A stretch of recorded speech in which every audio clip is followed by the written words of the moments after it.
So one of the things, Jane, that people have to really think about is claiming strategies.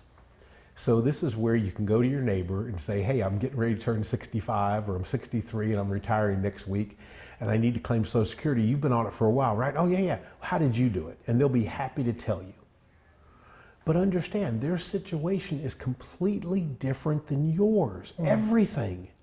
You cannot say there's one big box plan of how you take Social Security for be the best for your family. The idea behind Social Security is getting a custom plan developed for you to maximize your dollars. And that's going to be different than everybody. Let me give you a few examples. For instance, we all know, or maybe if you don't, you can start claiming at 62, okay? So you've left work and you're 62 and you want to start claiming Social Security. Okay, that could be great. You have other money, but you decide you're going to take Social Security to supplement your other income you're going to get out of your portfolios, let's say.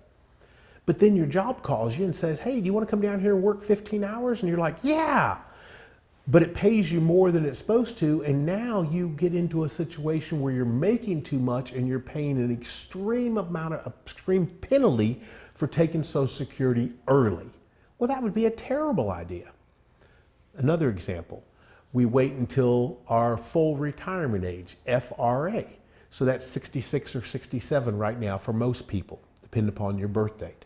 Okay, so you take Social Security at 65, but you retired at 62. Where did the money come from to fund your lifestyle from 62 to 65? Was that extra that you get at 65, because it grows at approximately 8%, but was that extra money worth it when you had to deplete other accounts prior to getting to 65? And what did that cost us? Wow. So that has to go into the plan. And then people say, well, I know what I'm going to do. I'm going to delay. Okay, let's go with that one. So you delay as long as you can. That would be age 70. So you finally get it. Only for 2034 to come a couple years later and find out they cut it by 25%. How did that work out? And in a high inflationary market, when is the money worth more to you? Earlier or later? Well, $1 today, if you're in a high inflationary period, which we're certainly in, maybe it's coming down, but we're certainly in it, $1 today could be worth more to you than $1 next month. So there's so much that goes into building a plan, and it's not hard. It's just equations. We have to look at other assets you have. Where is the income going to come from if we delay? What does it look like if we don't delay? We have to look at spouses. Is there big age differences? We have to talk about typically one spouse made more than another. Can we file for spousal benefits?